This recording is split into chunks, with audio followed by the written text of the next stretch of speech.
अस्सलाम वालेकुम प्यारे दोस्तों, आज एक ज़बरदस्त वीडियो लेकर आपकी खिदमत में हाजिर हुए हैं और बड़ी अहम और मालूमाती बातें आपके साथ शेयर करने जा रहे हैं। तो आपसे रिक्वेस्ट है कि वीडियो को स्किप मत कीजिएगा, इस वीडियो को मुकम्मल आखिर तक ज़रूर देखिएगा। आप दोस्तों की खिदमत में बड़ी मेहनत और लगन से वीडियो बनाकर हाजिर होते हैं। शुक्रिया। बहुत से नौजवान मर्दाना कमज़ोरी की परेशानी में मुब्तला हैं और अक्सर सवालात पूछते हैं कि मर्दाना कमज़ोरी का इलाज बताएं कि हम अपनी बीवी के साथ कुर्बत में लुत्फ़ अंदोज़ नहीं हो पाते हैं। जिन नौजवान लड़कों की अभी शादी हुई है कहते हैं कि हमें रोज़ाना एहतलाम हो जाता है और इस पर काबू कैसे पाया जाए, हमें मर्दाना कमज़ोरी का हल बताया जाए। क्योंकि जवानी में ये होता है कि मस्त ज़नी करने से या बुरी फिल्में देखने से एहतलाम की शिकायत हो जाती है, फिर शादी हो जाती है तो ये परेशानी होती है। अज़ू ख़ास में सख्ती नहीं होती, ढीला पड़ जाता है, इंटरकोर्स होते ही डिस्चार्ज हो जाता है और अपनी बीवी के साथ अपने इस अमल को पूरा लुत्फ़अंदोज़ नहीं कर पाते और बीवी भी ताने देती है कि तुम नहीं कर सकते। कुछ ये शिकायत करते नज़र आते हैं कि कुर्बत का खौफ ऐसे हैवी हो जाता है कि इंटरकोर्स से पहले ही फारिग हो जाते हैं। कोई दवाई बताई जाए। अज़ू ख़ास में सख्ती आ जाए या टाइमिंग बढ़ जाए ताकि अपने लाइफ पार्टनर की तस्कीन की जा सके। हम बिस्तरी में मियाँ बीवी एक दूसरे से तस्कीन पाते हैं और इन लम्हों को इंजॉय करते हैं, और यही अगर परेशानी का बाइस बन जाए तो चिड़चिड़ाहट आ जाती है और अक्सर बीवियाँ भी मर्द के पास नहीं जाती कि हमें तस्कीन नहीं दे सकता।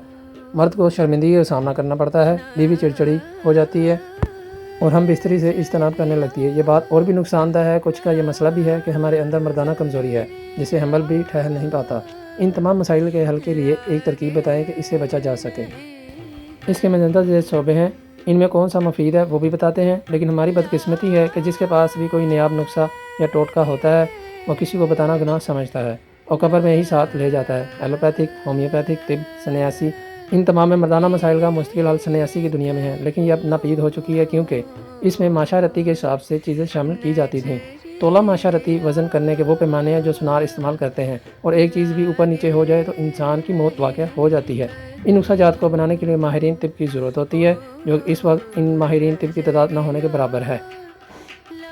लेकिन खैर, आज की इस वीडियो में हम आपको ऐसे टोटके बताने जा रहे हैं कि एक तो आपके जल्दी फारग हो जाने का मसला हल हो जाएगा और दूसरा आपके नफ्स में बेपनाह सख्ती आ जाएगी।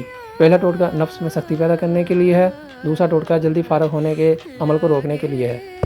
पहला टोटका अखरोट, जो कि ड्राई फ्रूट है। आपने अखरोट लेकर इसका पाउडर बना लेना है और ताज़ा शहद लेना है। इन दोनों को मिलाकर एक बोतल में डालकर रख देना है।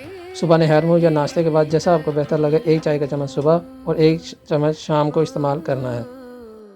इससे आपका जिनसी अमल भी ठीक हो जाएगा और आपकी अज़ू तनासल में भी बेपनाह सख्ती आ जाएगी, और अगर अमल नहीं हो रहा तो इस नुस्खे पर अमल करके औलाद की खुशखबरी भी मिल जाएगी।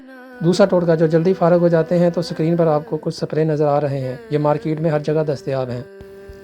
आप इनमें कोई एक अच्छा सा स्प्रे ले लें। हम बिस्तरी से आधा से 1 घंटा पहले अज़ू ख़ास को साबुन से अच्छी तरह धोकर कपड़े से खुशक कर लें। फिर नफ्स के चारों तरफ 3 से 5 पंप स्प्रे करें और 1 घंटे के बाद अपने जीवन साथी के साथ हम बिस्तरी करें। आपकी टाइमिंग यकीनी तौर पर आधा घंटा से ऊपर हो जाएगी और याद करेंगे कि किसी भाई ने कोई टोटके बताए थे।